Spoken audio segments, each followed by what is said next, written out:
তো hey guys, welcome back to my new blog. তো guys, আমরা চলে এসেছি এখন আমাদের কারখানায়। তুমি দেখতেই পাচ্ছ যে এটা মেশিন, আমি এখন মেশিন চালাচ্ছি গাইস। তো এখন দেখো যে আমি এখন কারখানায় কি কি করি গাইস। তুমি দেখতে পাচ্ছ আমি এখন কারখানায় ঘুরছি। এটা আমাদের কারখানা গাইস। দেখতে পাচ্ছ সব লাইট আছে, এটা মেশিন আছে, এটা মেশিন আছে গাইস। এটা আমার নিউ ব্লগ গাইস।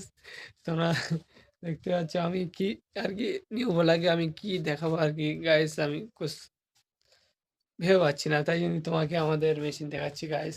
এটা দেখতে পাচ্ছ মেশিনটা হচ্ছে, এটা আমি চালাই। এটা এটা আমার ভার মেশিন গাইস। তুমি দেখতে পাচ্ছ দ্বিতীয় মেশিন আমি দেখাচ্ছি, এটা আমার মেজে ভার মেশিন। আর এখানে সবাই কাজ করি গাইস, কি আর করবো, তো কাজই করি গাইস। তো দেখতে পাচ্ছ চলে এসছি, আর কি করবো গাইস।